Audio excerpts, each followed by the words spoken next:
Hey, my name is Fred the Finch. If you've been playing Deadlock, you might know me as Ronald. I'm one of the best Yamatos in the game right now.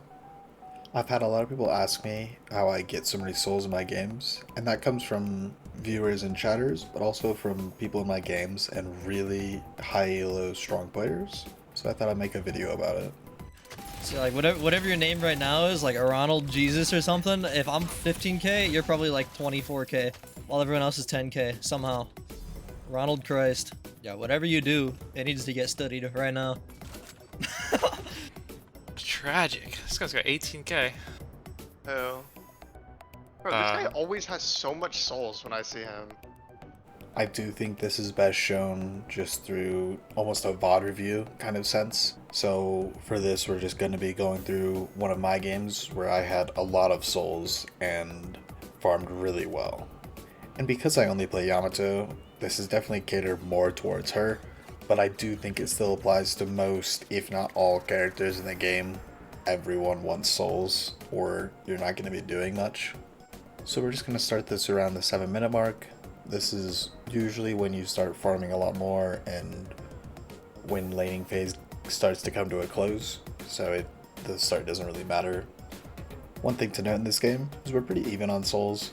I wouldn't say we won this lane super handedly, even though we did take that Guardian, but it doesn't really matter how laning phase goes as long as you don't lose like a Walker and base Guardians by the time 10 minutes happens. So as you can see, we take this Guardian, and then I push up the wave and help my Abrams a little bit, and then as soon as he's alive and there's no troopers to be pushed up, I go back and I start farming the jungle. Our goal as of right now is to just do as many of the camps as physically possible while we keep our blue Guardian up. So we just have to keep an eye on the waves and the troopers walking up on our blue Guardian, but otherwise we're just doing every tier 2 camp we can see on the map. These camps are marked on the map by the triangle, and the tier 2s have one line under them and the tier 3s have two lines under them.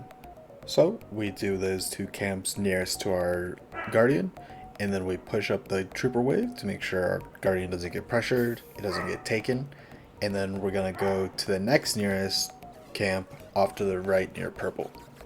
One of the most important things about farming efficiently is making a mental map of where you want to go. If you're just running around and doing every camp you can kind of see, you're gonna have a really inefficient path, and it's gonna spend a lot more time just running. Another important note is to just grab as many of those little golden statues and boxes as possible. The golden statues will drop permanent buffs and the boxes drop extra souls. So anytime you're near them, just picking them up and grabbing them for free buffs and souls are always helpful.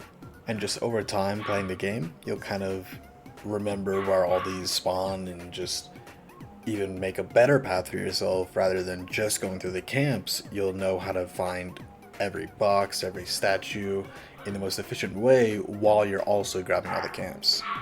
Another thing to consider is the fastest way to farm a camp. This depends for your character, but on Yamato especially, you want to line up as many of the minions as you can to hit with your slash as it does the most damage. This is especially important when you have the tier 3 of your slash and you're one-tapping the tier 1 minions, but it's always important just to get the most damage. Your melee also isn't just single target, so if they're standing near each other, you can hit multiple with one melee. So here I see that two people are pressuring the purple Guardian, so I go over to help my Abrams because he obviously can't 1v2 consistently, so I know that he's going to need my help.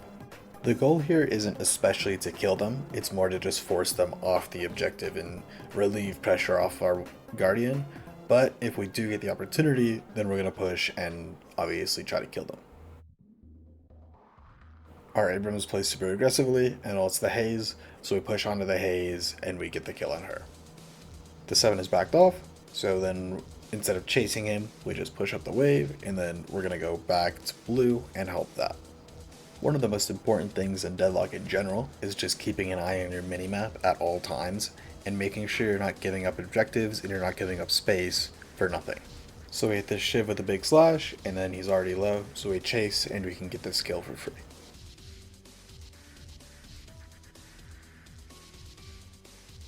We're once again gonna go push up this wave again, and then go back to farming.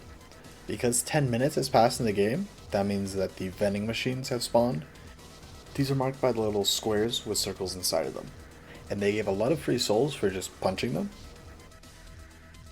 We can see our team is taking the urn to the left side of the map, so we do want to be in a position to help them if they need help delivering the urn. And we also see that almost every single camp on the left side is still up, which is just more free souls for us. Going through this little tunnel connected to the secret shop is one of the easiest ways to just get a bunch of free souls. There's a ton of boxes and a ton of golden statues, so if you're ever rotating to the left side of the map, it's worth just going through there and picking up all the boxes and all the statues. So we see that our team delivered the urn without our help, and they're also all grouped up on yellow. It might be tempting to go help them in this fight and take this low walker, but instead we're just going to keep farming. They don't really need us there, and committing 5 people into yellow lane is really going to be detrimental to the whole team, and it's going to give up objectives for free. So just like before, we're going to keep doing these camps. We're going to go upstairs and do these vending machines, and we're going to grab all the boxes and little statues that we can. If you look at everybody's souls right now, we're already at 13k souls, while everybody else is at 11k or lower. A lot of people are significantly lower than that, and we have a really big lead against most of this lobby already. Another thing to note is just how little fights we've really had to take. We've had little skirmishes and we've taken advantageous fights in our territory, while the Infernus, he has less souls than us and has 7 kills already. Obviously you're not going to be able to get 7 kills in the first 15 minutes of the game every time, but you're always going to be able to farm. So this is the most consistent way to keep your souls up while you're not gambling on winning every fight. Another thing you might have noticed is that I tried to stay up near the Guardians in the start when we were farming, but now I'm more in the back. And this is important because at 7 minutes when the tier 2 camps spawn, most if not all of your Guardians should still be up. But by the time you're at 15 minutes, most of them are going to be gone. So if you're farming in the back while the Guardians are up, it's hard to walk up and support them. But when they're gone, they'd be pressuring the walkers instead, and these back camps are a lot closer to the walkers, so you can still go up and help them really quickly since you're right next to them. The last important thing you might have noticed is that we completely disregarded the camps in the bottom left. Those camps, while they're not bad, are very out of the way of everything and super awkward to navigate getting between them, so it's basically your last priority to pick those up, and unless you're right next to them, you really shouldn't be going out of your way to get those at all. Another thing you need to make sure you're doing is never stop farming.